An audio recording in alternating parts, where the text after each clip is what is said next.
quotidien, il est très disparate en fait.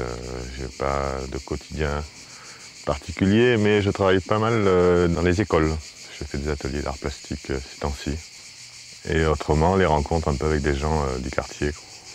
J'ai un petit atelier aussi au-dessus de chez moi, donc en dehors du travail que je fais pour gagner mon argent, je fais un peu de peinture plutôt le soir. Mais en fait, j'ai pas trop de quotidien. Tous les jours sont un peu différents. Je vois pas mal d'appels d'offres. Après, il faut cadrer un peu, mais c'est vrai que c'est le côté administratif qui est le plus chiant, et puis se vendre. Après, il y a des opportunités. Bon, je les cherche pas vraiment. Mais c'est vrai que dans mes objectifs futurs, c'est de faire ce que je vis là. Donc de trouver des lieux où on est payé pour réaliser quelque chose, où on n'a que ça à faire. Ça, c'est vraiment, oui, c'est vrai, moi je peux vivre 6 mois dans l'année comme ça. Mais pas être coupé du monde aussi. J'aime bien la réalité du travail, du monde réel, on va dire. Mais de pouvoir avoir des temps donnés où on fait que ça.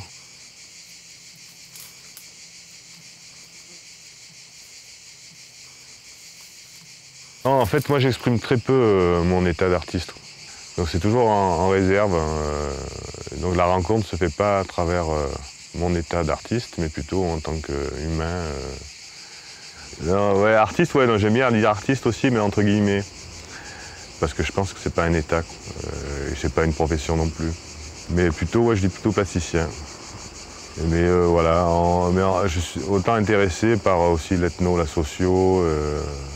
C'est plutôt la représentation humaine et comment, en tant que, on va dire, artiste entre guillemets, on arrive à transmettre une sensation, une mémoire.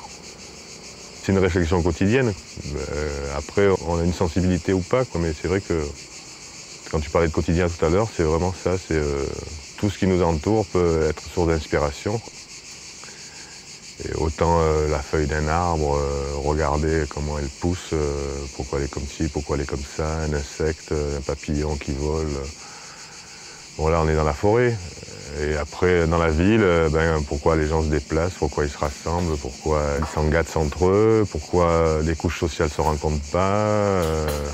Ouais, c'est plein de petits questionnements comme ça et comment en tant qu'individu, entre guillemets artiste, quel rôle on peut jouer là-dedans.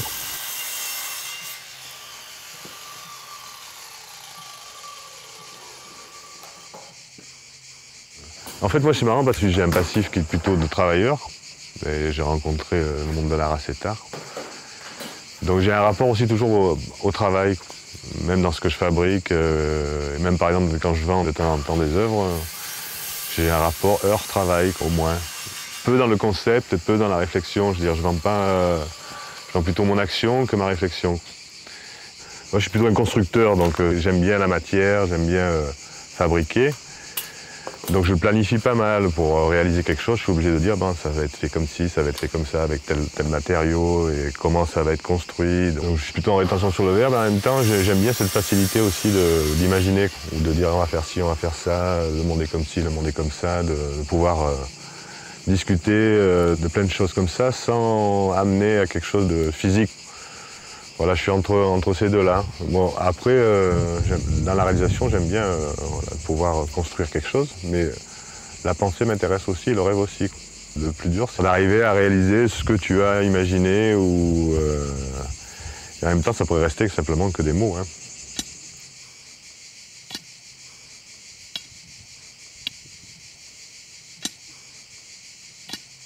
J'ai rencontré une dame qui est née ici aussi, fille de paysan, elle devait avoir 60 ans. Elle m'a dit qu'elle a l'impression d'avoir vécu deux vies. Elle a vécu le modernisme et le monde rural, mais du 19e. Donc c'est assez brutal.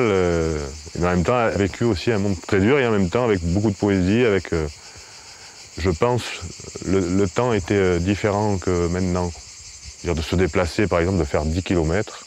Nous, on met 5 minutes en voiture. Elle mettait peut-être 1 heure. Et tout est fait à la main.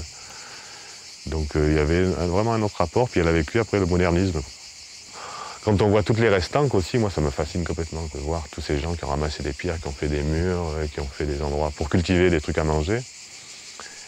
Et que tout ça se détruit aussi, mais qu'il y a encore tout ce reste-là, mais c'était des autres humains. Enfin, je pense qu'ils avaient c'était une autre vision, quoi. On ne croit pas qu'on puisse comprendre vraiment.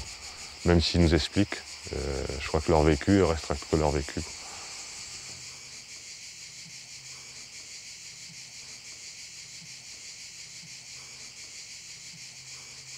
Les gens nous regardent, nous, en tant qu'artistes, ils nous voient arriver avec des perches, ils nous voient travailler dans la forêt, mais ils se demandent ce qu'on fait.